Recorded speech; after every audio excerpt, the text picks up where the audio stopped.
Welcome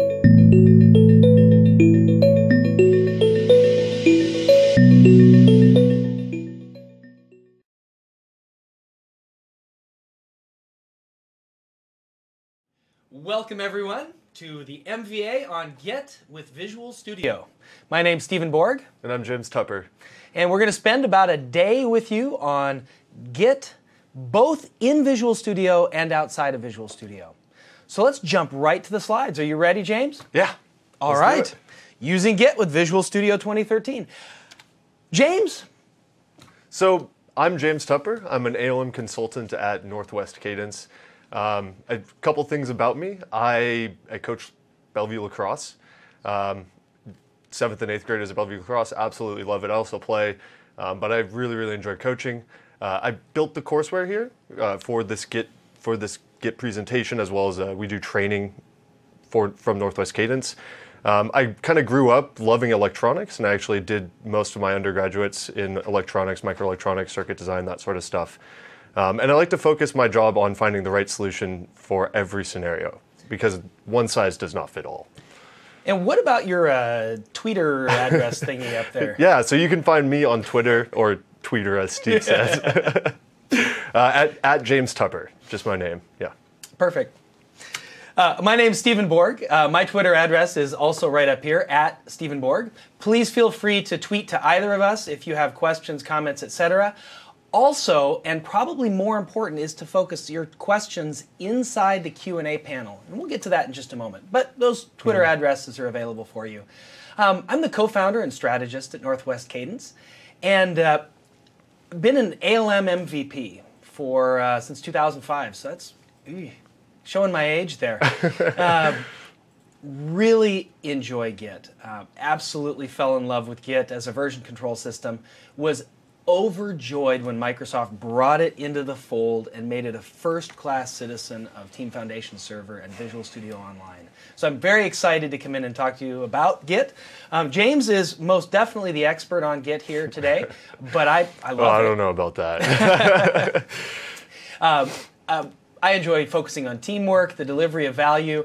I think that this particular session, these ALM Wednesdays, are something that I really appreciate being able to be part of. It's a good group of sessions covering a lot of wide range of really interesting things. So we already covered Kanban.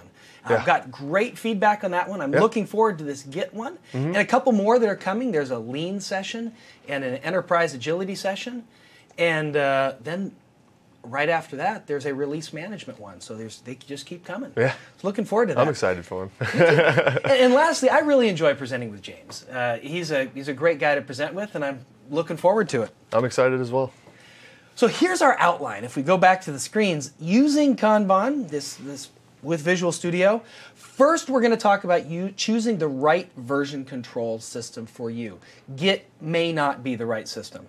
Number two, we'll look at installing and configuring Git, and we're going to do that right with you. If you don't have Git installed and you're running on a Windows platform, I encourage you to just follow along with us. We're going to go slow enough. Basically, James is going to walk me through how I should install Git on my Windows box. The third module is a fairly short module. This is Git Basics, and we're not even introducing any of the fundamental concepts yet. What are we going to do in Git Basics? We're going to be doing like cloning repos, checking in or committing. It depends on it. It is committing, but depending on what version control system you're coming from, it may make more sense to do check-ins.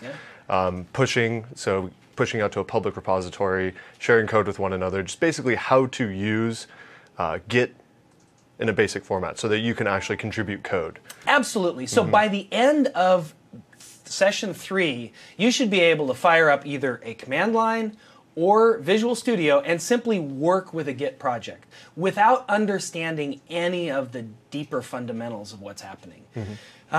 Unfortunately, however, without the fundamentals, you're going to get confused and you're going to walk away, I'd argue, not liking Git. So my recommendation to you is don't leave after session 3, but stick around for session 4. Session 4 is by far the longest session, and it's the fundamentals of Git. And we're not going to be playing in Visual Studio at that point. We're going to go straight to the command line and later come into Visual Studio in the next session. And the reason why we're staying inside of the command line is there's so much to get to understand, and the command line is very simple, and it allows us to kind of explore a variety of different things. I think this is the most important session of the day. Once we get through this session, you'll have a basic understanding of Git, and we can move into Git inside of Visual Studio, which is Chapter 5. Yeah.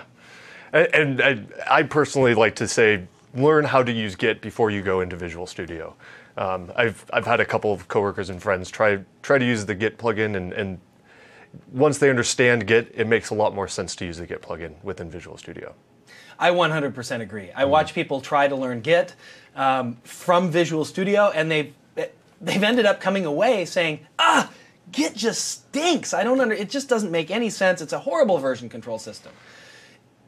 And then those same people, when you say, whoa, back up, let's learn the fundamentals, let's take it from the command line, they come back and become fanatics. They absolutely love it. It's a beautiful version control system. And then we'll move on beyond Visual Studio to Git workflows. Now, in a traditional version control system, workflows are fair, in a centralized, I shouldn't say traditional, but historical or a centralized version control repository.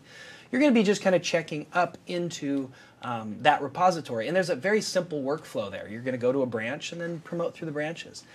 As a distributed version control system, we have a lot more options. So we're going to talk through those options, as well as some of the ideas we've found to make it easier to contribute to your particular project with Git. And last, 7, fix your Git. This is where we're going to go into doing things like rewriting history in Git and going through some of the more complicated things that you might need to do. Cherry picking merges. There's some cool stuff in that section that we're going to get to. More of the advanced concepts by the time we get there, and then we wrap. Yep. James, anything to add on this session? No, sounds great. All right. Let's set some expectations. And I hate to keep coming back to slides, but we're going to get to demos as we get here. But slides are as we set the expectation. Target audience for this is developers, testers, anybody needing lightweight version control system. You should have some experience with technology. If you're coming in and you're not familiar with, like version control, or you don't know how to work Windows very well, you will struggle. Our objectives here, notice the first objective is not using Git with Visual Studio, even though that's the title. Yep. Our first objective is to leave people understanding Git, so that when you walk out of here, you go, this is what, I get Git. I understand it. Yeah, I understand Git. It's probably better than Git. Yeah. Right? You're going to probably hear a lot of that. Get and Gits, that's very close. We'll learn to work with Git with and without Visual Studio. Now, there are things you cannot do in Visual Studio, but that you can do in Git at the command line. And Visual Studio supports it, as well as Visual Studio Online and Team Foundation Server. And one of our other objectives is to kind of appreciate the Git mindset. There's a little bit of a difference here with Git, so it'll be fun. Yeah. Suggested prerequisites, definitely you should have experience with file systems. In other words, you should understand kind of your file system. I say that almost tongue-in-cheek. Everyone here should get that. It's not a huge prerequisite, but the Git version control system feels a little bit more file system-y sometimes than you might find with other version control systems. We'll talk about that when we get there. You should have some experience with a version control system.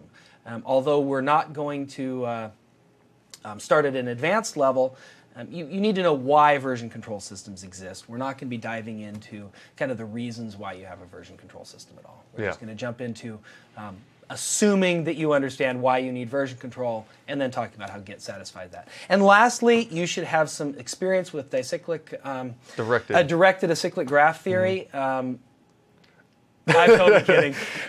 Git is based on directed acyclic graphs, and James can talk to you about that if you have any deeper advanced questions. Go ahead and throw them in the Q&A panel. Absolutely kidding. You're not going to need experience in acyclic graph theory. So, directed acyclic graph theory. Yeah. Just say DAG, I guess. DAG, it's easier. This is the MVA community. We're here as an MVA presenting with the Microsoft Virtual Academy. It is a free online learning tool tailored for IT pros and developers. Man, they have got so much stuff out there. It's absolutely incredible. I didn't know about the MVA until I presented one. Yeah, no, same here. It was absolutely crazy. Same. Yeah. And now I pop in and I found, like, just recently I took a BI one. There was one on Power BI, jumped in, it was 8 hours of absolutely wonderful content, picked it up, learned an awful lot. I was really impressed. Yeah. It's good content, good quality content. There are over 1 million registered users.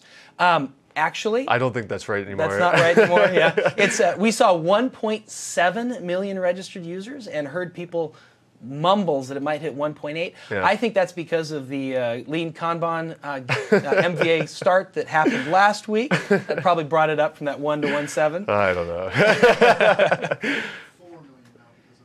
It's 4 million. We're hearing 4 million. Okay. But really, it's a place to find up-to-date quality content on Microsoft products, as well as this series, ALM Wednesdays, which is a little bit different. The goal at ALM Wednesdays is not just Microsoft technologies, but to talk more broadly about things like Git, potentially, that span beyond Visual Studio and come from the open source community, not just a Microsoft product, as well as practices and other things for application lifecycle management, like Lean, Kanban, bringing people into this continuous delivery model. All those things are what we'll talk about in these ALM Wednesdays. So definitely encourage you to stick around for not just this one, which is more technically focused, but some of the ones that are process focused. Yeah, outside of the tools. Yeah, outside of the tools. Yeah. Earn while you learn. There's a couple places I want you to go. You get 50 MVA points for free by simply going to this aka.ms WAC MVA voucher site. There's a little funky, when you get there, a little funky thing on the right-hand side. Scroll down a little bit, apply voucher, click that, and the code for today is GitVS 2013. GitVS 2013. Yep. It expires about a month from now, so you can watch this. You have some time. You have some time, exactly. And for those people who happen to be watching this online. James? Let's go ahead and get started then. So, choosing the right version control. There are a lot of version control systems out there currently. CVS is one, Subversion, Mercurial, Bazaar, TFVC, VSS, and Git. Some more popular than others, some are newer than others, so on and so forth. So how do you know which one to choose? And it really depends not just on your workflow, but how you're going to be working with your team, how they're going to be contributing, what type of workflow you guys want to have, how you want to set things up, that sort of thing. Yeah, and also you may want to consider things like just what are the limitations in your version control system and how old are they? Because like CVS, ancient version control system. Right? We find we migrate a lot of people off of CVS into something else. Subversion, kind of really popular and took over the open source community not long ago. Several years ago, but it really got popular. VSS in here, Visual Source Safe. I'm going to give a shout out to Brian Harry and Visual Source Safe team.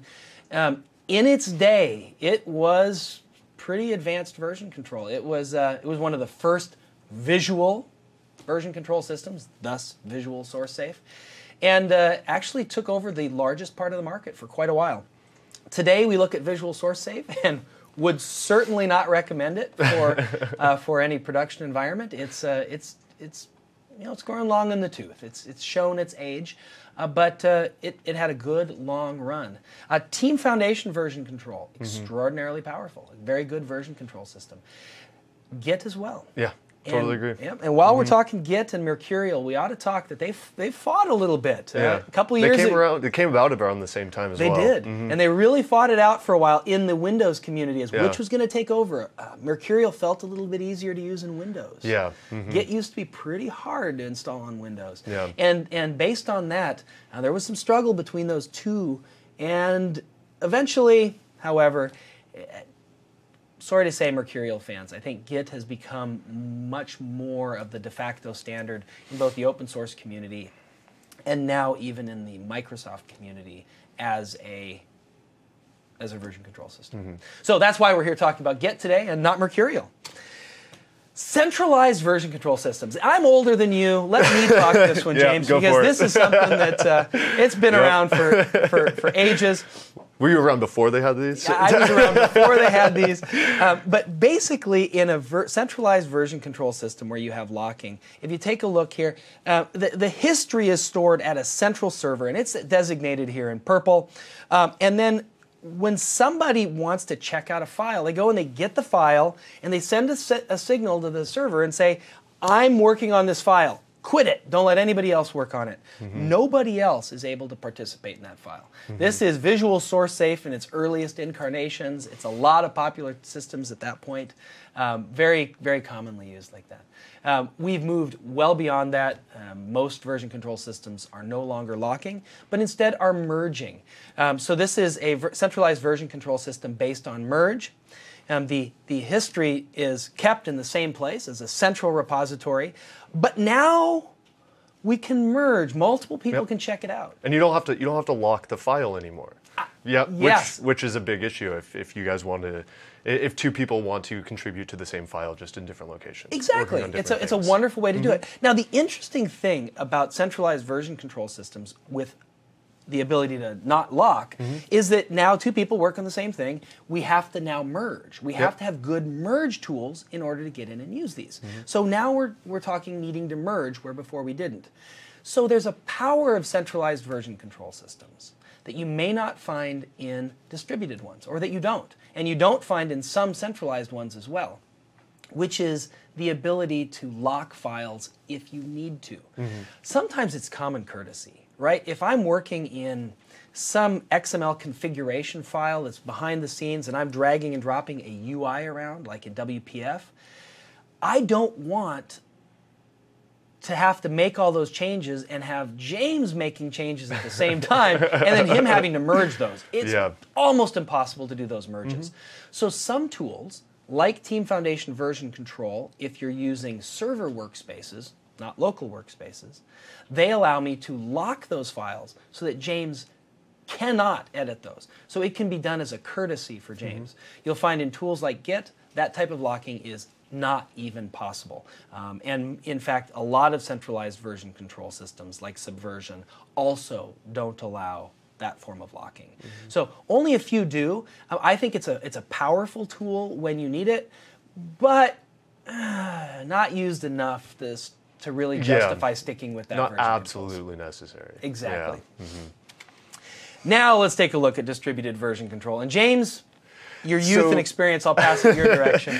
So distributed version control systems are a little bit different. They're quite a bit different, really. Rather than storing the history of the version control in one location, we now have it split across every location. So anyone that wants to contribute to that version control system actually has the entire full history local to their computers. There's a lot of advantages to this, such as a lot less communication with the server to do almost anything, right? The only server communication that you really need is to fetch new stuff, right? If someone put new stuff out there, or to push new stuff out. Branching, committing, looking at the history, trying to go back, looking at previous commits, is all done locally now. So it's really, really fast.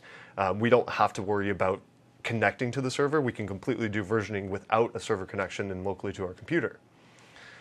Another great thing is that now I can add someone else's computer as a public repository and push and pull code from there and share code like that rather than having to push it to a server. So are you saying that you and I could share code privately without dealing with a centralized server? Yeah, exactly. And that's a huge difference that you have compared to the centralized version control systems, that you can now push and pull from any computer that has the repository on it, because it has the entire history in it. Now this gets into some complexity though. So I do want to address how that history has to be stored. We'll get into this later, Yeah. But unfortunately for the people writing the version control system, if you have this structure, you can't just update the file version from 2 to 3 to 4 to 5 because people might be editing it all over the place in different areas, and then you need to merge those changes together. And that adds some complexity for the people who had to write these. So you're not storing history the same way either. It's not revision 1, revision 2, revision 3. And that can blow your mind. Yeah. But we'll defer the mind-blowing to a little bit later and jump back into the slides again and talk about some of those. In centralized version controls, one master copy of the project, you might have several branches, but that central repository has the latest revision. Now, it only works online. I'm going to put that, quote unquote. Yeah. You can edit files in Subversion offline or Team Foundation version control. You can edit them offline, but you can't create history offline. Yeah. Now, you need to be connected to check in, check out, do those sorts of things. When we flip over to a distributed version control system, it's different. Local copy of the repository and all of its history. Branches are going to show changes. We'll get to that. And I think another cool thing is that you can actually have local branches that aren't part of the blessed repository, right? Oh, that's right. That's a powerful, powerful piece. If you have a local branch, you can do your own branching, your own merging, your own testing and exploration without needing to go out to a place like Team Foundation Server and ask for a separate branch. You don't need that kind of permission on the server. Some tools handle that with private branches. TFS does shelving, where you could create shelving in TF version control. A little different though, and without some of the flexibility, because it's a slightly different thing than branching. So. Let's do a quick comparison as we dive down into this. Hard drive space required for history and centralized is no. Definitely no. History's on the server. I guess it requires hard drive just on the server, but not local. Distributed, you're holding all of the history locally. Who has the latest revision? Well, you don't know. In distributed. Yeah, you have no idea. Nope. You got to make the rules. Normally, someone's going to create a repository that they're going to call the blessed repository or the master or origin. You might, whatever you're going to call it. There's going to be a repository hosted somewhere. From our perspective, we're going to be hosting our blessed repository in Visual Studio Online. You could also host it in Team Foundation Server, which is a local version of VSO that also supports Git as long as you're on 2013, version 2013. Where is the full history? The full history is only on the server. In centralized, distributed, it's local. We've talked about that. The full history comes online. Can you work offline? Centralized, again, we already talked about it. Yes, you can kind of with editing, but you can't create history or check in and create that. With distributed version control, on the other hand, you can work completely locally, completely disconnected, and yet when you can connect, you can establish that relationship back and forth. And we'll be demonstrating that throughout the day today. Now, fast operations. It depends. There's some areas where centralized version control systems, and we don't get to talk much about them, so I want to address it now, where centralized version control systems are actually going to be faster, even though they're dependent on a network. And I'll give you an example. At Northwest Cadence, we store all of our presentation materials and PowerPoints and stuff on Visual Studio Online. So we've got them all out there. We can access them at any time, but we use Team Foundation version control for that. Why? Because we can go out and grab a single file from that repository and pull it down and establish a connection, or a single folder. Like we can grab the Git folder. We have the Git training folder, we pull it down, we go ahead and edit stuff and check it in, check it out. We're working with that piece of the version control system, not everything. As we'll see in Git, we need to pull down the entire repository to work with it, which might be too heavy. We've got an awful lot of material out there. We might not want to pull it all down. Which another thing too is that you may also have to change your strategy on how you structure your code or how you use those repositories with Git compared to version control systems such as TFVC. Git, you are probably going to have smaller Git repositories rather than one Git repository that holds everything. Yeah, yeah, that's a very good point. On speed, when you're running Git locally, it's blazingly fast for virtually all operations. It feels almost instantaneous at times, with the exception of very large code bases. And I think, James, you just nailed it when you said, if we take that version control system and the whole thing, and we have it this big, giant blob, basically, it can take a long time to do commits. Or to even get status of your Git repository. Or even checking in and out to different branches. Exactly, or even checking in and out to different branches. That can take a long period of time if it's big or has lots of binaries. But for the most part, man, it's blazingly fast. Yeah. Oh, it feels instantaneous. Now, branching and merging, this is a dangerous place. I put in centralized here, reliable, use with caution. Branches, I think, are something that people overuse. And I don't want to jump into a huge branching discussion here, but when we walk into organizations and in their centralized repository or distributed repository, they may have a code promotion strategy that's extraordinarily complex with lots and lots of branches. That means a lot of code that's work in process that's not making its way up to the main line or where you can deploy it. What we want to do with branches is limit the number of branches so that we can get to production quickly and get our code up into production and structure our development processes in such a way that branches don't get in our way. We don't need a bunch of branches that are going to slow down our ability to push things into production.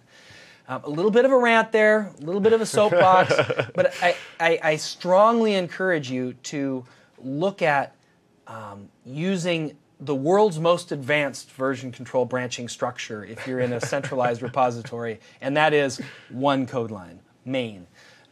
You'll check out the Visual Studio, the ALM Rangers. Yep. They have guidance. They have excellent guidance out on CodePlex, and it's how to use Team Foundation Server and VSO and a bunch of other guidance. But their guidance on version control doesn't come out and flatly say, the most complicated, the most difficult branching strategy you can have is one branch. Because you have to have a perfectly architected application. Yep. Now, as we move to Git, you can have a ton of branches in Git locally and work with branches, and you'll find that you're going to be branching a lot more than you do in Team Foundation version control or other centralized repositories. But is it as dangerous? Not quite, because the way the branching works, and we'll go a lot more into this when we go to the Git fundamentals, which is where we learn a lot of the underbelly of Git. But you don't. It's really easy to create and delete branches. It's very safe, very quick, and fast. And in fact, that's kind of those branches are what you want to use to do your workflow, to create your different features, your bug fixes, that sort of thing. So you're going to see why it's not dangerous to use branches inside of Git, where it might be in other version control systems. Yep. And lastly, let's talk about learning curve, because I think this is an important thing that we should discuss. Centralized, relatively simple for people to grasp conceptually.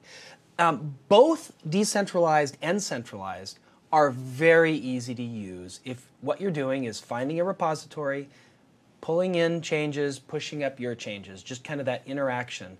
Check out, check in, pull, push. If you're using that kind of really simple thing, they're both very easy to use and learn.